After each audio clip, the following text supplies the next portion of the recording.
말씀은 사무엘하 5장 1절에서 12절까지의 말씀입니다. 이스라엘 모든 지파가 헤브론에 이르러 다윗에게 나와 이르되 보소서 우리는 왕의 한 고륙이니이다. 전에 곧 사울이 우리의 왕이 되었을 때에도 이스라엘을 거느려 출입하게 하신 분은 왕이시었고 여호와께서도 왕에게 말씀하시기를 네가 내 백성 이스라엘의 목자가 되며 네가 이스라엘의 주권자가 되리라 하셨나이다 하니라. 이에 이스라엘 모든 장로가 헤브론에 이르러 왕에게 나아오매 다윗 왕이 헤브론에서 여호와 앞에 그들과 언약을 맺음에 그들이 다윗에게 기름을 부어 이스라엘 왕으로 삼으니라. 다윗이 나이가 30세에 왕위에 올라 40년 동안 다스렸으되 헤브론에서 7년 6개월 동안 유다를 다스렸고 예루살렘에서 33년 동안 온 이스라엘과 유다를 다스렸더라. 왕과 그의 부하들이 예루살렘으로 가서 그 땅 주민 여부스의 사람을 치려하매 그 사람들이 다윗에게 이르되 네가 결코 이리로 들어오지 못하리라. 맹인과 다리 저는 자라도 너를 물리치리라 하니 그들 생각에는 다윗이 이리로 들어오지 못하리라 함이나 다윗이 시온 산성을 빼앗았으니 이는 다윗성이더라. 그날에 다윗이 이르기를 누구든지 여부스 사람을 치거든 물 기는 데로 올라가서 다윗의 마음에 미워하는 다리 저는 사람과 맹인을 치라 하였으므로 속담이 되어 이르기를 맹인과 다리 저는 사람은 집에 들어오지 못하리라 하더라. 다윗이 그 산성에 살면서 다윗성이라 이름하고 다윗이 밀로에서부터 안으로 성을 둘러싸으니라. 만군의 하나님 여호와께서 함께 계시니 다윗이 점점 강성하여 가니라. 두로왕 히람이 다윗에게 사절들과 백향목과 목수와 석수를 보내매 그들이 다윗을 위하여 집을 지으니 다윗이 여호와께서 자기를 세우사 이스라엘 왕으로 삼으신 것과 그의 백성 이스라엘을 위하여 그 나라를 높이신 것을 알았더라. 아멘.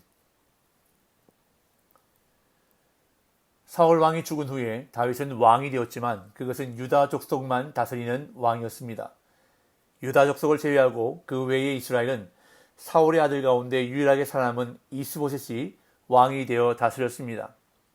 하지만 다윗의 집은 점점 더 강성해져가는 반면 사울의 집은 점점 쇠퇴해져 갔습니다. 이에 이스보셋의 군대 장관인 아브넬은 다윗의 편에 서기로 작정하고 사울의 집을 배반했습니다. 다윗을 온 이스라엘의 왕으로 세우기 위한 물밑 작업을 마치고 헤브론으로 온 아브넬을 위해 다윗은 잔치를 배설하여 따뜻하게 맞아주었고 다시 그를 평안히 보냈습니다. 그런데 전쟁터에서 돌아온 다윗의 군대 장관 요압은 아브넬이 평안히 다녀갔다는 소식을 듣고 분개했습니다. 왜냐하면 아브넬이 전쟁터에서 요압의 막내 동생 아사헬을 죽였기 때문입니다.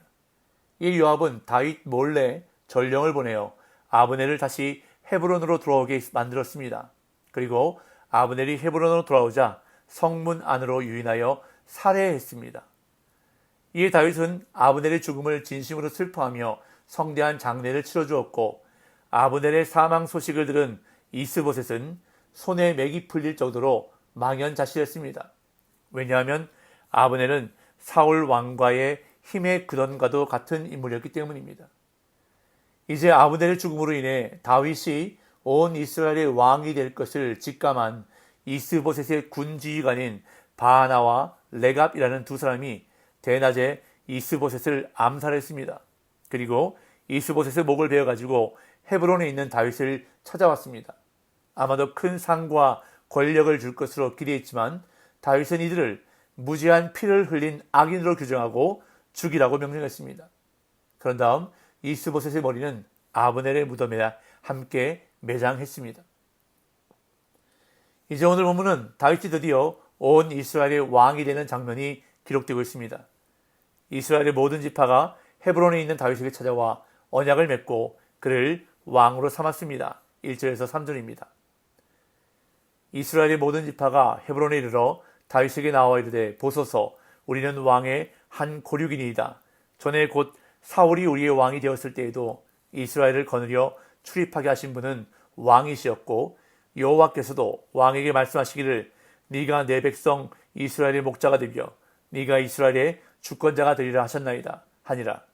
이에 이스라엘 모든 장로가 헤브론에 이르러 왕에게 나오매 다윗 왕이 헤브론에서 여호와 앞에 그들과 언약을 맺음에 그들이 다윗에게 기름을 부어 이스라엘 왕으로 삼으니라.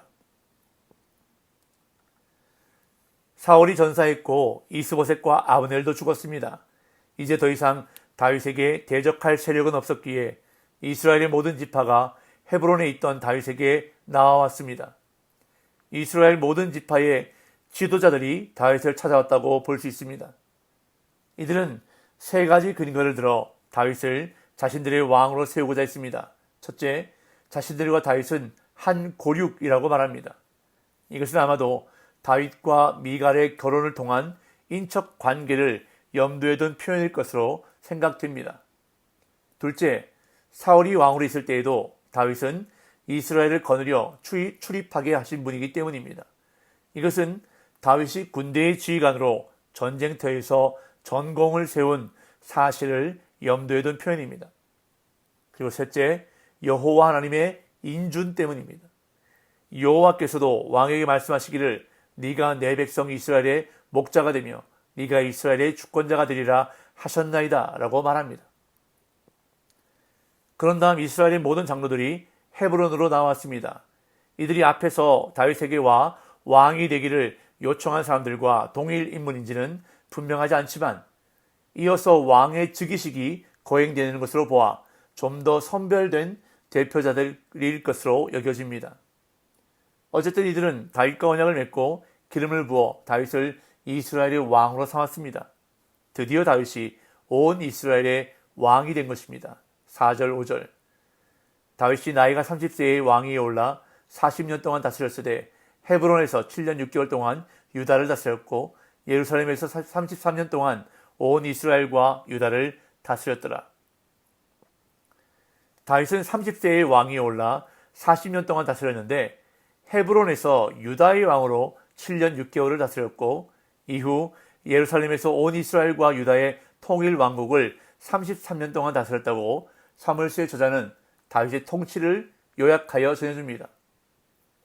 이제 온 이스라엘의 왕이 된 다윗은 군사들을 이끌고 예루살렘으로 가서 그곳에 있는 여부스 사람들을 몰아내고 수도를 헤브론에서 예루살렘으로 옮깁니다.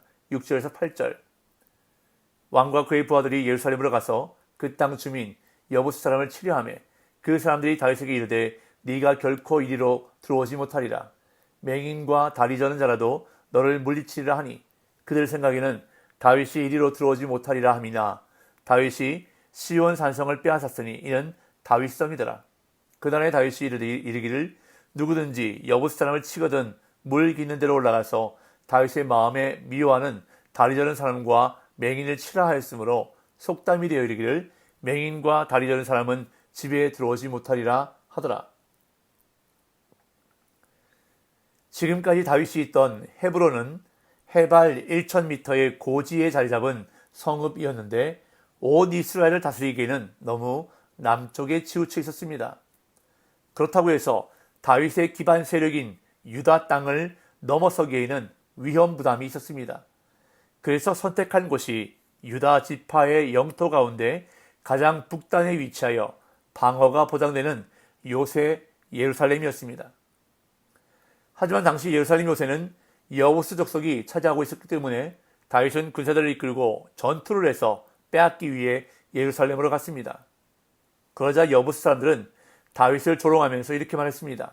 네가 결코 이리로 들어오지 못하리라. 맹인과 다리 저는 자라도 너를 물리치리라. 예루살렘이 얼마나 빼앗기 힘든 천연적인 요새의 인지가 여부스 사람들의 말을 통해 나타나고 있습니다. 시각장애인과 지체장애인이라도 공격해오는 다윗을 물리칠 수 있을 것이라고 말하면서 다윗은 성 안으로 들어오지 못할 것이라고 장담했습니다. 그러나 다윗은 예루살렘 성을 빼앗았습니다. 물 기는 데로 올라가서 라고 8절에서 말하는데요. 수로를 통해서 성 안으로 침투해 들어갔던 것입니다. 아무리 강한 요새였지만 작은 틈새를 이용해서 성 안으로 들어가 함락시켰던 것입니다. 사무엘서를 기록한 저자는 이 사건으로 인해 생긴 속담을 소개하는데 그날에 다윗이 이르기를 누구든지 여부스 사람을 치거든 물 기는 데로 올라가서 다윗의 마음에 미워하는 다리 저는 사람과 맹인을 치라 했으므로 속담이 되어 이르기를 맹인과 다리 저는 사람은 집에 들어오지 못하리라 하더라는 설명을 덧붙입니다. 여기서 말하는 집은 왕궁 또는 성전일 것으로 추측됩니다. 이렇게 여부스 족속을 이기고 성을 빼앗은 다윗은 그 성 이름을 다윗성이라 하였고, 하나님께서 다윗과 함께 하심으로 다윗은 점점 강성해 갔습니다. 9절에서 12절. 다윗이 그 산성에 살면서 다윗성이라 이름하고, 다윗이 밀로에서부터 안으로 성을 둘러싸으니라. 만군의 하나님 여호와께서 함께 계시니 다윗이 점점 강성하여 가니라. 두로왕 히람이 다윗에게 사절들과 백향목과 목수와 석수를 보내며 그들이 다윗을 위하여 집을 지으니, 다윗이 여호와께서 자기를 세우사 이스라엘 왕으로 삼으신 것과 그의 백성 이스라엘을 위하여 그 나라를 높이신 것을 알았더라. 다윗은 여부스의 산성을 다윗성이라고 이름하고 성벽을 보강해 쌓았습니다. 9절에서 말하는 밀로는 성의 구조물 가운데 하나로 여겨집니다. 본문은 만군의 하나님 여호와께서 함께 계시니 다윗이 점점 강성하여 갔다고 언급합니다. 또한 두로왕 히람이 사절들과 함께 백향목과 목수와 석수를 보내 다윗을 위하여 집을 지은 것도 언급합니다.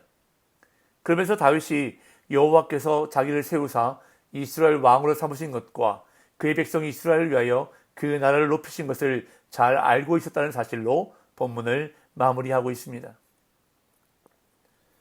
하나님의 백성인 성도에게 있어서 가장 큰 복은 무엇일까요? 그것은 바로 하나님께서 함께 하시는 복입니다. 요셉이 애굽으로 팔려가 보디발의 집에 있을 때에도, 또한 억울한 누명으로 감옥에 있을 때에도 성경은 계속해서 요셉이 형통했다고 말씀하는데, 그 이유는 바로 여호와께서 요셉과 함께 하셨기 때문이었습니다. 오늘 본문에서도 다윗이 점점 강성해 갔던 이유는 만군의 하나님 여호와께서 다윗과 함께 하셨기 때문이라고 밝히고 있습니다. 다윗이 온 이스라엘의 왕이 되고 천연적인 요새 예루살렘을 정복한 것은 다윗이 뛰어났기 때문이 아니라, 군대가 강성했기 때문이 아니라 오직 하나님께서 함께 하셨기 때문입니다. 오늘 저와 여러분들에게도 이러한 복이 있기를 간절히 소망합니다. 그 무엇보다도 우리에게 필요한 것은 바로 하나님이 함께 하시는 복입니다. 오늘도 하나님께서 함께 해주심으로 이 하루도 형통한 하루, 복된 날 되시기를 예수님의 이름으로 축복합니다.